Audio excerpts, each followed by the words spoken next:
मानव पाचन तंत्र के बारे में पढ़ेंगे। तो मानव पाचन तंत्र में अनुदेशनात्मक उद्देश्य है कि छात्र मनुष्य में पोषण की क्रिया को जानने में सक्षम होंगे। छात्र मनुष्य में पोषण की क्रियाओं को और पोषण के भिन्न भिन्न तरीकों को जानने में सक्षम होंगे। छात्र मानव पाचन तंत्र को समझने में सक्षम होंगे। छात्र मानव पाचन तंत्र के भिन्न भिन्न अंगों को चार्ट की सहायता से समझने में सक्षम होंगे। छात्र आमाशय के बारे में विस्तार पूर्वक बताने में सक्षम होंगे। छात्र श्रुदांत और बृहदांत के बीच अंतर बताने में सक्षम होंगे। उसके बाद है शिक्षण सहायक सामग्री लिखनी है, शामपट, चौक, चार्ट, झाड़न, संकेतक आदि। उसके बाद जो छात्र अध्यापिका है वो पूर्व अनुमानित ज्ञान लगाएगी कि छात्रों को इस बारे में कुछ पता भी है या नहीं, पूर्व अनुमानित ज्ञान लगाएगी। उसके बाद है प्रीवियस नॉलेज टेस्टिंग है, पूर्व ज्ञान परीक्षण किया जाएगा छात्र अध्यापिका के द्वारा। वो क्वेश्चन पूछेगी बच्चों से। इसमें फर्स्ट क्वेश्चन है कि छात्रों हमें ऊर्जा कहाँ से मिलती है, वो बता देंगे भोजन से। सेकंड क्वेश्चन है कि भोजन में क्या होता है, तो वो बता देंगे वसा, कार्बोहाइड्रेट, प्रोटीन। नेक्स्ट क्वेश्चन है कि भोजन से हमें क्या प्राप्त होती है, बता देंगे ऊर्जा। अपना भोजन नेक्स्ट क्वेश्चन है अपना भोजन कौन स्वयं खुद बनाता है, तो बोल देंगे पेड़ पौधे हो गए, मनुष्य हो गए।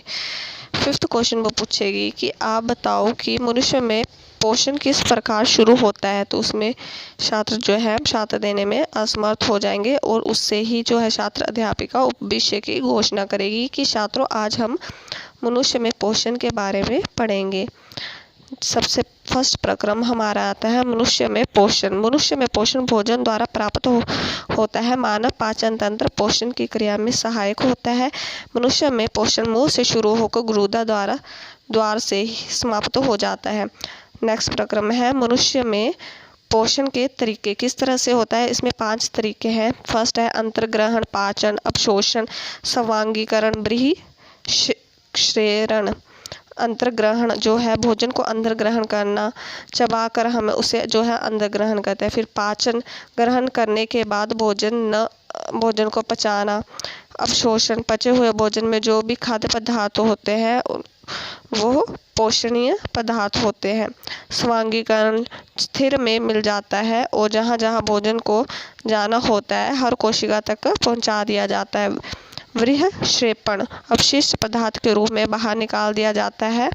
इस तरह से वो उसको डिफाइन कर देगी। उसके बाद छात्र क्या है चार्ट दिखाएगी मानव पाचन तंत्र का। उसमें ये इसको डिफाइन कर देगी, इसके अंगों के बारे में बता देगी, नाक, ग्रसिका, आमाशय, गुदा, ये सब डिफाइन कर देगी। उसके बाद पढ़ेगी मानव पाचन तंत्र। मनुष्य में भोजन ग्रहण करने से लेकर बृहस्परण तक का प्रक्रम पाचन तंत्र में आता है। बता देगी कि मनुष्य में जो भोजन ग्रहण करने से लेकर बृहस्परण मैंने बताया ना कि जैसे कि जो भी हमने खाया होता है उसको जो है ये बताया था ना कि बाहर निकाल दिया जाता है अपशिष्ट पदार्थ के रूप में, उसको क्या बोलते हैं बृहस्परण। नेक्स्ट है इसमें जो है कौन कौन से अंग है। मुंह, भोजन का अंत ग्रहण करना, दांत, भोजन को चबाना, जिह्वा, भोजन को लार के साथ पूरी तरह मिलाना, लार ग्रंथि, लार ग्रंथि से निकलने वाले रस को लार रस या लार कहते हैं। लार जो है स्टार्च को लार की सहायता से एमिलेस एंजाइम की उपस्थिति में माल्टोस शर्करा बनता है। आमाशय में जठर ग्रंथियाँ पाई जाती है जो कि 3 प्रकार के रसायन बनाते हैं। ये 3 प्रकार के हैं रसायन। उसके बाद है श्रुदांत, मानव पाचन तंत्र का सबसे बड़ा अंग है जो आंत रस के 3 खाद्य पदार्थों में परिवर्तित करता है। कार्बोहाइड्रेट को ग्लूकोज में, वसा ये प्रोटीन अमीनो अम्ल में। उसके बाद बृहदांत जल का अवशोषण और रज्ज्य पदार्थ से बाहर कर दिया जाता है। गुर्दा द्वारा भी किया जाता है। गुर्दा द्वार के द्वारा अपशिष्ट पदार्थों के रूप में बाहर निकाल दिया जाता है। इस तरह से ये है। उसके बाद छात्र अध्यापिका क्या करेगी, मूल्यांकन करेगी।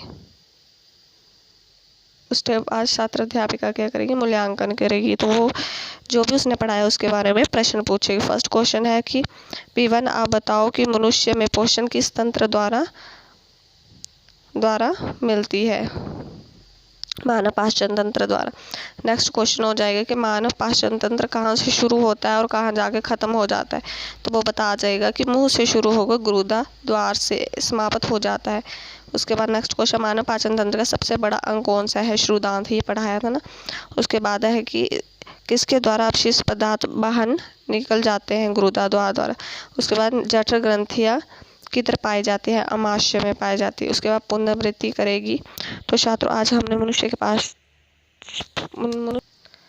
पुनरावृत्ति तो छात्रों आज हमने मनुष्य के पोषण एवं मानव पाचन तंत्र की क्रिया की व्याख्या के बारे में विस्तार पूर्वक पढ़ा। उसके बाद गृह कार्य में निम्नलिखित प्रश्नों के उत्तर दें। मनुष्य में पोषण के तरीकों की व्याख्या करें। मानव पाचन तंत्र की क्रिया की व्याख्या करें। मानव पाचन तंत्र का चित्र बनाइए। श्रुदांत और वृद्धांत में अंतर स्पष्ट कीजिए। खालिस्तान डैश मानव पाचन तंत्र का सबसे बड़ा अंग डैश के द्वारा अपशिष्ट पदार्थों के रूप में बाहर निकाल दिया जाता है। डैश में जठर ग्रंथिकाएं पाए जाते हैं। इस तरह से ये लेसन प्लान बनाना है।